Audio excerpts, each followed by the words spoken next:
Microcrèche Montessori, que vérifier?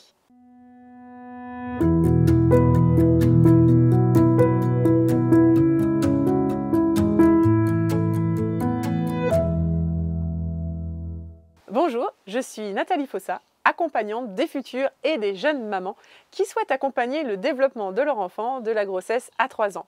Je suis formée en pédagogie Montessori, j'ai moi-même expérimenté la pédagogie Montessori avec ma fille dès la naissance et je souhaite aujourd'hui te partager les bons outils, les bonnes pratiques autour de ce bel outil qu'est la pédagogie Montessori pour l'éveil du bébé. Alors parfois on a justement envie d'aller plus loin dans cette pédagogie et donc on se demande si on pourrait inscrire notre enfant à une crèche Montessori notamment. C'est ce que je te propose ici sur cette chaîne, de t'apporter tous les outils pour le développement de ton enfant. Alors abonne-toi tout de suite à ma chaîne en cliquant sur le petit bouton et en activant la cloche pour pouvoir être prévenu de toutes les nouvelles vidéos qui arrivent sur ma chaîne. Alors, microcrèche Montessori, que vérifier? Le nom Montessori n'est pas déposé, n'importe qui peut apposer le mot Montessori sur tout type de jeu, de prestations et de services de garde pour enfants. Pour autant, est-ce que toutes les microcrèches ou les assistantes maternelles qui se prévalent du terme Montessori appliquent vraiment la pédagogie? Pour ça, je te propose plusieurs points à vérifier qui te permettront de te faire une idée et de choisir une microcrèche Montessori qui va bien respecter cette pédagogie et qui sera favorable pour ton enfant. Le premier point à vérifier que je vois, c'est au niveau des personnes qui vont exercer dans ce lieu de garde. Tout d'abord, vous pouvez regarder le parcours de ces personnes. Qu'est-ce qu'elles ont fait précédemment dans leur carrière professionnelle? Est-ce que même dans leur histoire personnelle, éventuellement, il y a aussi peut-être des liens avec la petite enfance ou les enfants en tout cas, de voir quels sont leurs diplômes en termes de petite enfance, de garde d'enfants, et également de la pédagogie Montessori. Est-ce qu'elles ont reçu une véritable formation? Si oui, par quel organisme? Combien de temps? Etc. C'est important aussi de regarder l'expérience de ces personnes. Est-ce qu'elles ont plusieurs années de pratique dans cette pédagogie ou est-ce que c'est un établissement qui vient juste d'ouvrir et elles n'ont pas eu l'occasion de l'appliquer avec leurs propres enfants, par exemple, ou avec d'autres enfants? Et enfin, une chose qui me paraît extrêmement importante et souvent même plus parlante, c'est de regarder la posture de ces personnes vis-à-vis des autres adultes et des enfants. Comment est-ce qu'elles s'expriment? Est-ce qu'elles utilisent une communication non violente? Puisque ça reste la base de la pédagogie Montessori, la communication finalement d'égal à égal entre l'adulte et l'enfant qui est considéré comme une personne à part entière, quel que soit son âge. Si vous voyez qu'il y a du chantage, des punitions, etc., on rentre totalement hors du cadre de cette pédagogie et je vous conseille dans ce cas-là de rechercher un autre établissement. La deuxième chose à regarder va être également le projet d'accueil. Tous les établissements qui accueillent donc les enfants comme mode de garde ont un projet d'accueil. Vous allez retrouver un petit peu les orientations pédagogiques et d'accueil que souhaite avoir cette microcrèche par exemple. Pour tout ce qui tourne autour de la pédagogie Montessori, on a souvent associé une approche écologique, de développement durable, qui vont utiliser des produits sains par exemple, ou vous permettent d'apporter les couches lavables de votre enfant.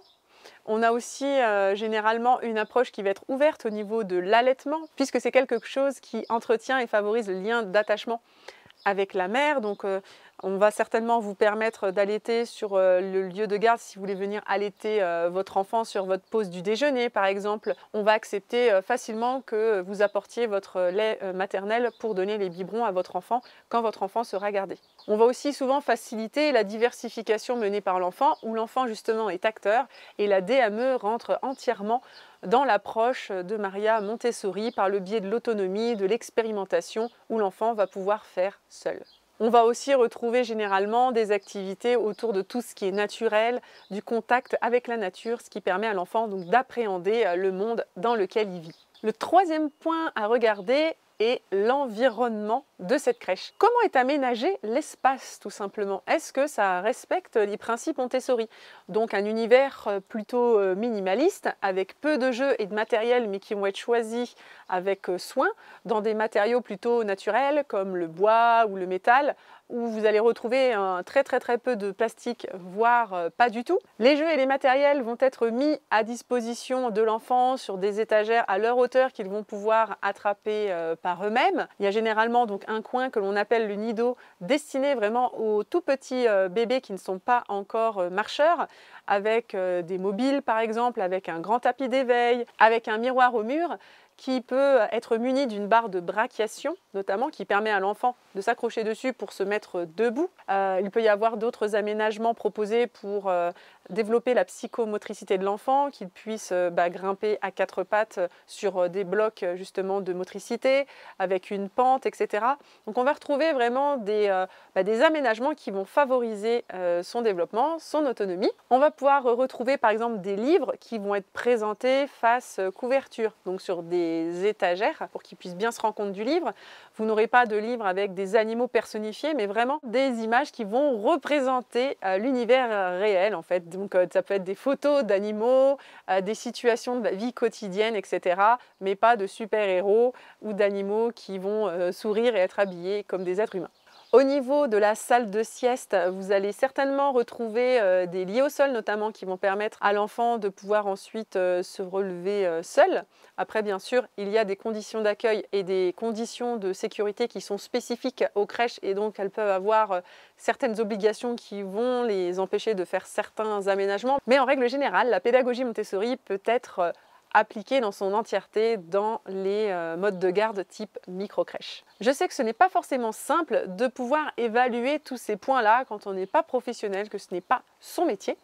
C'est pourquoi j'avais envie de vous donner aussi quelques pistes sur des réseaux de micro-crèches qui sont sérieux et dans lesquels vos enfants pourront bénéficier de l'approche de Maria Montessori. Je pense notamment au réseau de crèche Neo Kids qui est totalement équipé en matériel Montessori et dont les personnels sont formés à cette pédagogie. Et si toi aussi tu souhaites faire bénéficier à ton enfant de la pédagogie Montessori, n'hésite pas à me contacter.